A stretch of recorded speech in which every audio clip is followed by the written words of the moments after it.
In a quiet town tucked away in the heart of the Midwest, life moved at its own slow pace. The streets were lined with old oak trees, and the air carried the faint scent of freshly cut grass during springtime. But beneath this picturesque surface lay decades of simmering tension, especially between law enforcement and the black community. For years, there had been whispers of unfair treatment, racial profiling, and unchecked aggression by some members of the police force. While many tried to ignore these issues, hoping they would fade on their own, others couldn't look away. Amara Johnson was one of those who refused to stay silent. At 32 years old, she was a single mother raising two bright children while working tirelessly as a community activist. Her days were spent organizing local events, speaking out against injustice, and mentoring young people in her neighborhood. To her friends and family, Amara was more than just an advocate. She was a beacon of strength and hope. She believed deeply in standing up for what was right, even when it meant putting herself in uncomfortable or risky situations. But little did she know, her courage would soon lead her down a path that would change not only her life, but also the lives of countless others. One sunny afternoon, Amara's ordinary day took an unexpected turn. As she drove home from picking up groceries, she noticed flashing lights behind her. Confused, she pulled over onto the shoulder of the road, her heart racing slightly. She hadn't been speeding, nor had she broken any traffic rules. At least, none that she was aware of. When the officer approached her window, his demeanor was stern, almost intimidating. He asked for her license and registration, which she handed over without hesitation. But instead of simply issuing a warning or letting her go, he began asking probing questions about where she was coming from and why she was driving through this part of town. Amara felt uneasy, but kept her composure. She answered politely, explaining that she lived nearby and was simply running errands. However, the officer seemed unsatisfied with her responses. His tone grew sharper, and his body language became more aggressive. He accused her of acting suspiciously and implied that she might be involved in something illegal. Amara, taken aback, calmly defended herself, pointing out that she was doing nothing wrong. But her attempts to reason with him only seemed to make matters worse. Things escalated quickly. The officer interpreted Amara's calm explanations as defiance, claiming she was resisting his authority. Despite her protests, he ordered her out of the car and placed her under arrest. Amara's mind raced as she was handcuffed and led to the patrol vehicle. How could this have happened? She replayed the events in her head, trying to figure out what she could have done differently. Was it because she questioned him? Or was it something deeper, something rooted in prejudice? Word of Amara's arrest spread like wildfire through her tight-knit community. Friends, neighbors, and fellow activists rallied together, outraged by what they saw as yet another example of systemic bias. They gathered outside the police station, holding signs and chanting slogans demanding justice. Meanwhile, Amara sat in a cold jail cell, grappling with a mix of emotions, anger, confusion, and fear. Yet amidst all the uncertainty, one thought remained clear in her mind. She wouldn't let this moment break her spirit. Days passed, and Amara finally appeared in court for her arraignment hearing. Dressed neatly and determined to present herself, with dignity she walked into the courtroom, flanked by supporters who had come to show solidarity. As she stood before the judge, ready to explain her side of the story, she couldn't shake the feeling that this ordeal wasn't over, not by a long shot. Little did she know, the events that unfolded next would thrust her into the national spotlight and reveal secrets about her past that even she hadn't fully understood until now. The courtroom buzzed with anticipation as Amara prepared to speak. Every eye in the room was on her, waiting to see how she would handle the situation. Would she crumble under pressure, or would she rise above it? What no one realized, not even Amara herself, was that this moment would mark the beginning of a journey far greater than anyone could have imagined. The courtroom was tense, the kind of tension that made it hard to breathe. Amara stood before the judge, her hands clasped tightly in front of her as she tried to maintain her composure. The prosecutor, a middle-aged man with an air of arrogance, had just finished presenting his case. He painted Amara as uncooperative and defiant, implying that her behavior during the traffic stop warranted serious consequences. His words hung heavy in the air, twisting the truth into something unrecognizable. Amara's heart pounded in her chest, but she refused to let her emotions get the better of her. She knew the importance of staying calm, especially in situations like this. When the judge turned to her and asked if she had anything to say, she nodded firmly. "Your Honor," she began, her voice steady despite the storm brewing inside her. "I want to clarify what happened that day. I was not resisting arrest or acting suspiciously. I was simply trying to understand why I was being treated unfairly." Before she could continue, the bailiff, a tall, broad-shouldered man with a reputation for being short-tempered, stepped forward. His face was red, his jaw clenched as though he was struggling to keep his anger in check. "Ma'am," he barked, cutting her off mid-sentence, "you've been instructed to remain silent unless spoken to. Do not interrupt the court." Amara blinked, taken aback by his sharp tone. She hadn't meant to disrupt the proceedings. She only wanted to tell her side of the story. "I'm sorry," she replied, her voice softening but still firm. "I'm just trying to explain. You've already been told once." The bailiff snapped, his patience clearly wearing thin. He moved closer to her, towering over her small frame. The room seemed to shrink around them, the weight of his presence overwhelming. Spectators exchanged uneasy glances, sensing that something was about to go terribly wrong. Amara took a step back, instinctively trying to create some distance between herself and the imposing figure. But the bailiff wasn't done. He grabbed her arm roughly, yanking her toward him. "Do you understand what happens when you don't follow orders?" he growled, his voice dripping with hostility. Panic surged through Amara, but she forced herself to stay grounded. "Please, sir," she pleaded, her eyes wide with fear. "I'm not doing anything wrong, let me go." But the bailiff didn't listen. Instead, his grip tightened, and without warning, he pulled back his fist and struck her squarely in the white face. The sound of the punch echoed through the courtroom, followed by a collective gasp from the audience. Time seemed to freeze as Amara stumbled backward, her knees buckling beneath her. She collapsed onto the floor, clutching her cheek, her vision blurring with tears. For a moment, no one moved. The room was eerily silent, save for Amara's muffled cries. Then, chaos erupted. People jumped to their feet, shouting in disbelief and outrage. Some rushed toward Amara offering help, while others pointed accusing fingers at the bailiff. One woman screamed, "How dare you hit her like that?" Another man yelled, "This is abuse! Someone call the police!" The judge slammed his gavel repeatedly, trying to restore order. "Quiet! Everyone quiet!" he shouted, his voice barely audible over the commotion. But the damage was done. Cameras flashed as reporters captured the scene, knowing they were witnessing something monumental. Social media would soon be ablaze with videos and photos of the incident, turning what should have been a routine hearing into a national scandal. Meanwhile, Amara lay on the floor, dazed and humiliated. Her head throbbed where the bailiff's fist had connected and her lip was split, trickling blood down her chin. Despite the pain, she managed to sit up, her eyes scanning the room.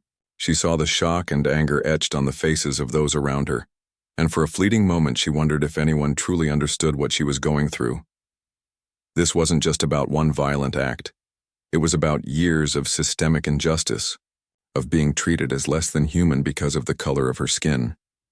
As officers finally intervened, pulling the bailiff away and helping Amara to her feet, a hushed whisper rippled through the crowd. Someone had leaned over to another spectator and muttered, "Do you know who she really is?" The comment was barely audible, but it carried enough weight to pique curiosity. Who was Amara Johnson? Was there more to her story than met the eye? By the time Amara was escorted out of the courtroom, her mind was a whirlwind of thoughts.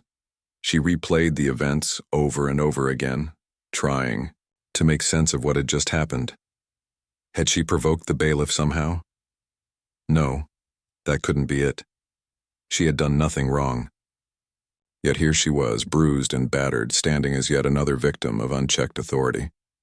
But deep down, Amara felt a spark of defiance ignite within her. This wasn't the end of her fight.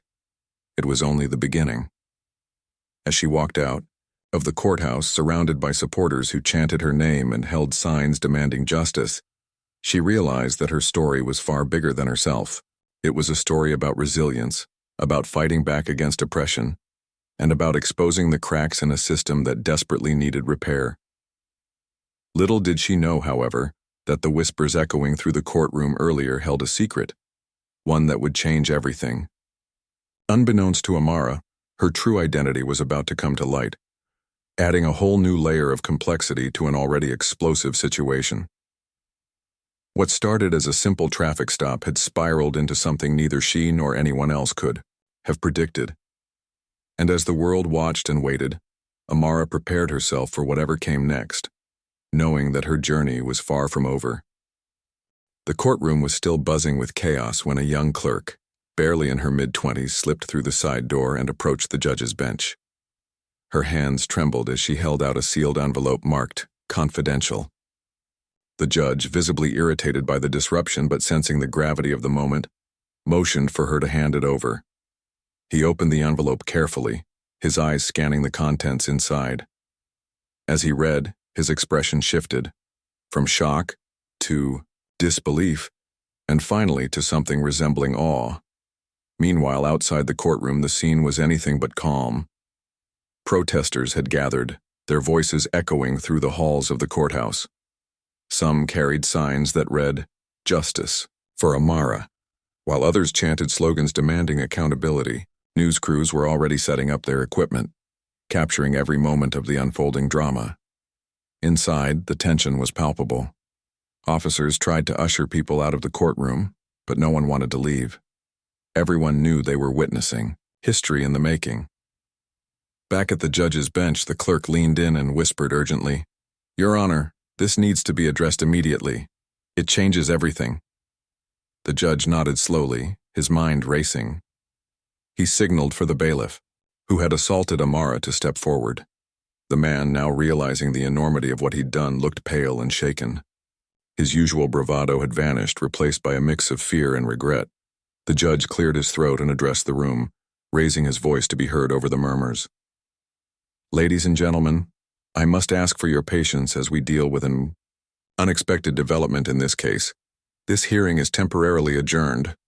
With that, he rose from his seat and disappeared into his chambers, leaving behind a wave of confusion and speculation. In the privacy of his office, the judge sat down heavily, rubbing his temples as though trying to process the bombshell he'd just uncovered. The document revealed that Amara Johnson wasn't just another citizen caught in a legal dispute. She was, in fact, the estranged daughter of Senator Evelyn Monroe, one of the most influential political figures in the country. Senator Monroe was renowned for her tireless advocacy for civil rights, police reform, and equality. Her name alone carried weight, and her involvement in this case would undoubtedly send shockwaves across the nation. The judge immediately picked up the phone and dialed the number listed in the document. After several rings, a familiar voice answered on the other end. "Senator Monroe," he said gravely, "I'm afraid there's been an incident involving your daughter, Amara Johnson." On the other side of the line, Senator Monroe froze. Her heart sank as she listened to the judge recount the details of the assault. When he mentioned the bailiff striking Amara in open court, her blood ran cold. "What?" she exclaimed, her voice shaking with a mixture of fury and disbelief. "Where is she now? Is she all right?" "She's safe for now," the judge assured her, "but the situation is escalating quickly. Media outlets are already covering the story, and protesters have gathered outside the courthouse. You need to prepare yourself. This is going to become public very soon." Senator Monroe thanked the judge and hung up, her mind racing. She hadn't seen Amara since reconnecting with her months ago after decades apart. Their relationship was still fragile, built on tentative steps toward understanding and healing. But now her daughter was at the center of a national scandal, and Evelyn knew she couldn't stay silent. This wasn't just about Amara anymore. It was about justice, accountability, and exposing the deep-rooted issues plaguing law enforcement. Within minutes, Word of Amara's true identity spread like wildfire among courthouse staff. Whispers turned into hushed conversations, and soon, everyone seemed to know. The bailiff, who had initially appeared defiant, now looked like a man facing the gallows. His superiors were called in, and within hours, he was placed on administrative leave. Pending an investigation, the police chief, recognizing the potential fallout, issued a statement promising transparency and swift action. For Amara, the revelation came as both a relief and a burden. Back in a holding cell, she had been given medical attention for her injuries. Her cheek was swollen and her lip was stitched up, but the physical pain paled in comparison to the emotional turmoil she felt. When a detective arrived to inform her about the confidential document, she stared at him in stunned silence. "You're Senator Monroe's daughter?" the detective asked gently, as if unsure whether he should even broach the subject. Amara nodded slowly, her mind reeling. "Yes," she said quietly, "but I don't understand how that changes anything. What happened to me today, what happens to so many others, shouldn't depend on who my mother is." The detective nodded sympathetically. "You're absolutely right, but unfortunately the world doesn't always work that way. Your connection to the senator is going to bring a lot of attention to this case. Are you prepared for that?" Amara hesitated. Truthfully, she didn't know. All she wanted was to go home to her children, to hug them tightly and forget about the nightmare she'd endured. But deep down, she knew this moment was bigger than her. If her identity could shine a light on the injustices faced by countless others, then maybe, just maybe, it could lead to real change. As news of Amara's lineage broke, social media exploded. Hashtags like Tongue Justice for Amara and Police Reform Now trended nationwide. Videos of the assault circulated endlessly, sparking outrage and calls for accountability. Supporters praised Amara's courage, while critics questioned whether her high-profile connection would overshadow the struggles of those without such privilege. For better or worse, the spotlight was firmly fixed on her. That evening, Senator Monroe released a powerful statement. Standing before cameras with a backdrop of American flags, she spoke with a mix of emotion and resolve. "Today, my daughter became yet another victim of systemic racism and abuse of power," she began, her voice steady but laced with anger. "No one, regardless of their background or status, should ever endure what Amara has experienced. This is not just about one incident. It's about addressing the deeply ingrained biases and failures within our justice system. We will fight for accountability, for reform, and for a future where no one has to live in fear of those sworn to protect them." Her words resonated deeply, galvanizing activists and lawmakers alike. Calls for investigations into police misconduct intensified, and petitions for sweeping reforms gained traction overnight. Meanwhile, Amara found herself thrust into the role of a reluctant symbol, a face of resilience and resistance. Though overwhelmed, she resolved to use her platform to amplify the voices of those who had long been ignored. As the days passed, the full weight of the situation began to sink in. Amara realized that her life and her fight had changed forever. But instead of letting fear consume her, she chose to channel her pain into purpose. She started meeting with lawyers, strategizing ways to hold the bailiff accountable while pushing for broader policy changes. Every conversation, every decision was driven by a singular goal, ensuring that no one else would suffer as she had. Little did she know, however, that the road ahead would be fraught with challenges. The backlash against her would be fierce, fueled by those desperate to preserve the status quo. Yet with her community standing beside her and her mother's unwavering support, Amara refused to back down. This was more than just her story. It was a call to action, a demand for justice, and a reminder that even in the darkest moments, hope could prevail. The days following the courtroom incident felt like a whirlwind for Amara Johnson. Her face was splashed across newspapers, television screens, and social media platforms, accompanied by headlines that ranged from sympathetic to sensational. The video of the bailiff striking her had gone viral, sparking outrage and debate across the country. For many, it was yet another glaring example of systemic racism and police brutality. a vivid illustration of the injustices faced by marginalized communities every day. But for others, skepticism lingered. Critics questioned whether Amara's newfound fame stemmed more from her connection to Senator Evelyn Monroe than from the actual events themselves. Some even accused her of using her special status to gain sympathy. Amara tried to block out the noise as best she could. She spent hours in meetings with lawyers, strategizing how to move forward. Her legal team knew this case had the potential to set a precedent, not just for accountability within law enforcement, but also for broader reforms. They filed a lawsuit against the bailiff personally, as well as the police department as an institution, alleging excessive force, racial discrimination, and failure to prevent abuse of power. The suit demanded not only financial compensation for Amara, but also sweeping changes in training protocols and disciplinary measures for officers. Meanwhile, the fallout continued to ripple outward. The bailiff involved in the assault found himself at the center of a firestorm. Once a relatively unknown figure, he was now infamous, his name plastered alongside accusations of misconduct.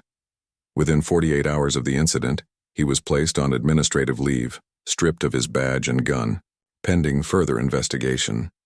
Internal Affairs launched a probe into his behavior, reviewing past complaints against him. What they uncovered painted a troubling picture. Multiple allegations of aggression and hostility toward black individuals during arrests and interrogations over the years. Most of these complaints had been dismissed or ignored, swept under the rug in a system that often protected its own. Public pressure mounted rapidly. Protesters gathered outside the courthouse daily, their numbers swelling with each passing week. Local activists joined forces with national organizations dedicated to police reform, organizing marches, rallies, and vigils. One particularly powerful demonstration saw hundreds of people lying down in the streets near the courthouse, symbolizing the lives lost to police violence. Speakers took turns addressing the crowd, sharing stories of loved ones who had died at the hands of law enforcement. Amara attended several of these events, her presence amplifying the message of unity and resistance. Though still recovering physically and emotionally, she stood tall, holding her head high despite the weight of scrutiny. Senator Evelyn Monroe played a pivotal role in keeping the momentum alive. Leveraging her political influence, she called for congressional hearings on police accountability and introduced legislation aimed at implementing stricter oversight mechanisms. Dubbed the Justice and Equity Act, the bill proposed mandatory body cameras for all officers, independent review boards for cases of alleged misconduct, and increased funding for community-based initiatives focused on conflict resolution and de-escalation training. While some lawmakers pushed back, arguing that such measures would undermine law enforcement, public support for the bill surged. Polls showed overwhelming backing from citizens eager for change. Behind the scenes, however, tensions simmered. Amara received threatening messages online, some anonymous, others brazenly signed with names and locations. Her home address was leaked on social media, forcing her to temporarily relocate her family to a safer location. Despite these threats, she refused to let fear dictate her actions.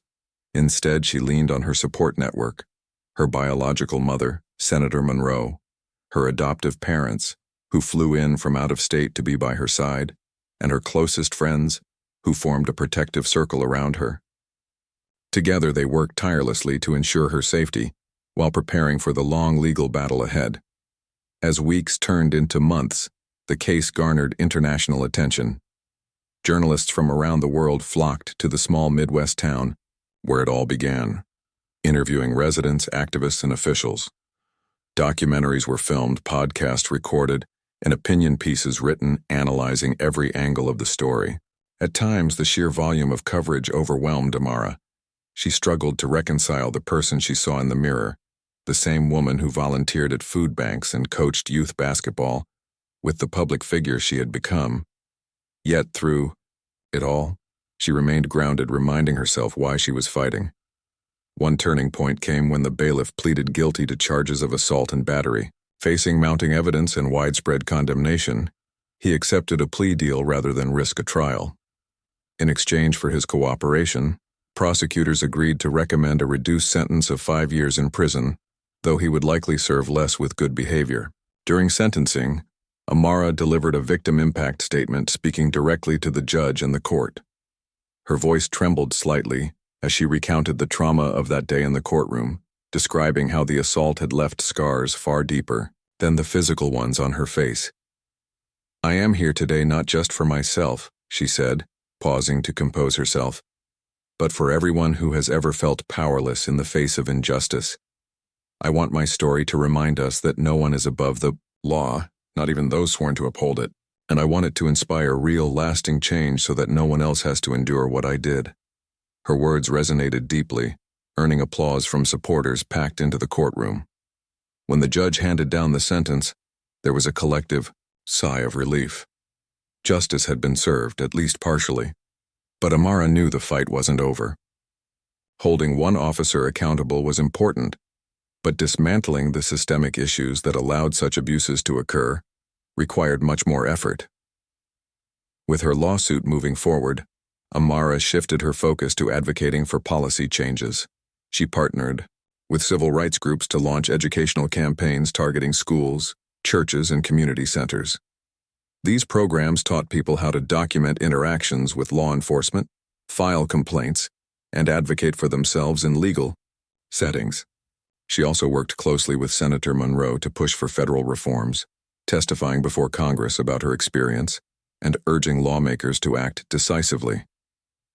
By the time autumn arrived, Amara's life had transformed in ways she never imagined.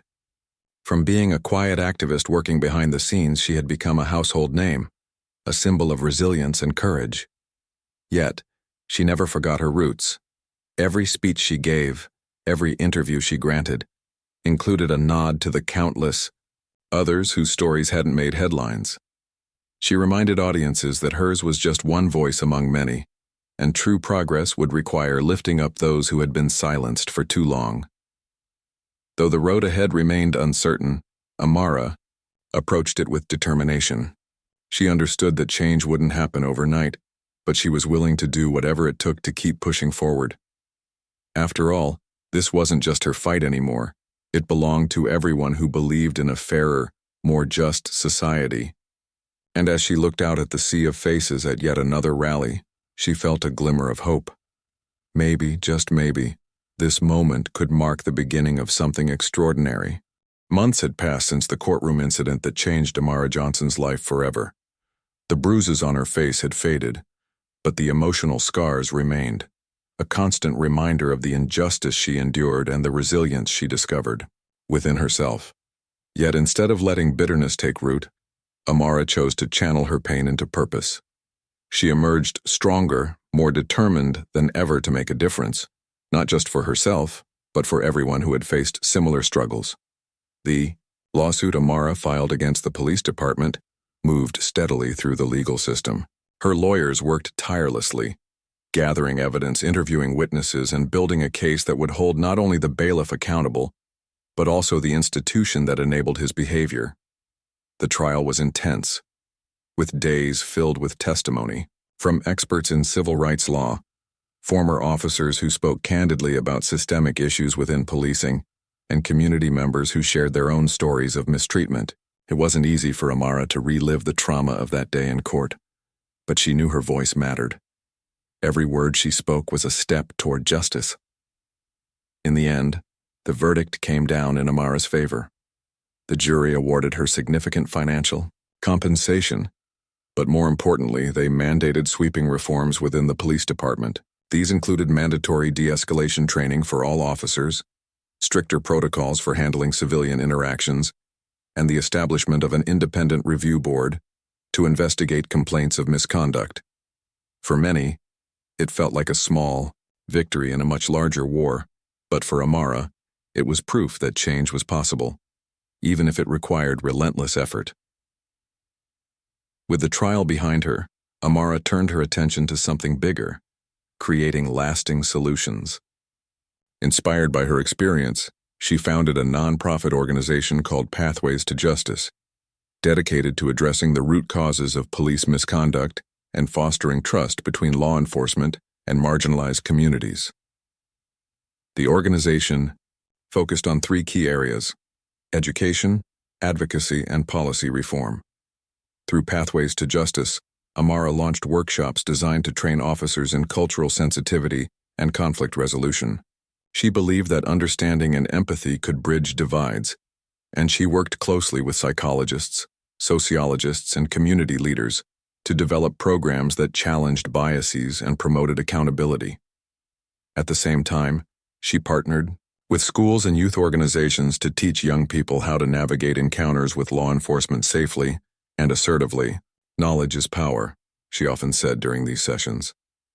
If we can equip ourselves with the tools to stand up for our rights, we can start breaking cycles of fear and oppression. Amara's work didn't stop there. Recognizing the importance of amplifying underrepresented voices, she created a platform for survivors of police violence to share their stories. Through storytelling events, podcasts, and written testimonials, Pathways to Justice gave individuals a space to heal, connect, and inspire others to join the fight for reform. One particularly moving event featured a mother whose son had been killed during a routine traffic stop. Her words brought tears to the eyes of everyone present, reminding them why this work was so vital. As her nonprofit gained traction, Amara found herself traveling across the country, speaking at conferences, town halls, and universities. Her speeches were powerful yet relatable, blending personal anecdotes with calls to action. She encouraged audiences to think critically about the systems around them and to demand better, not just for themselves but for future generations. Change doesn't happen because we hope for it, she often said. It happens because we fight for it, and when we fight together, there's nothing we can't achieve. Senator Evelyn Monroe remained a steadfast ally throughout this journey. Their relationship, once strained by years of separation, had grown into a partnership rooted in mutual respect and shared goals. Together, they championed federal legislation aimed at addressing systemic racism and inequality. Thanks in part to their efforts, Congress passed the Justice and Equity Act, which implemented nationwide standards for police conduct, increased transparency in disciplinary actions, and allocated funding for community-based initiatives. When the president signed the bill into law, Amara stood beside her mother on the steps of the Capitol, holding hands as cameras flashed. It was a moment neither of them would ever forget. Despite her growing fame, Amara stayed true to her roots. She continued mentoring young people in her neighborhood, helping them pursue their dreams despite the challenges they faced. She often told them, "You don't have to be perfect to make a difference. You just have to care enough to try." Her humility and authenticity endeared her to people from all walks of life, earning her not just admiration, but genuine affection. Of course, the journey wasn't without its challenges. There were moments when Amara doubted herself, when the weight of expectations and criticism threatened to overwhelm her. But each time, she reminded herself of the bigger picture. She thought about the little girl she used to be, the one who dreamed of a world where fairness wasn't a privilege but a right. That dream kept her going, even on the hardest days. By the time a year had passed since the courtroom incident, Amara's impact was undeniable. Communities across the nation were implementing the reforms she had fought for, and conversations about race, policing, and justice were happening in ways they never had before.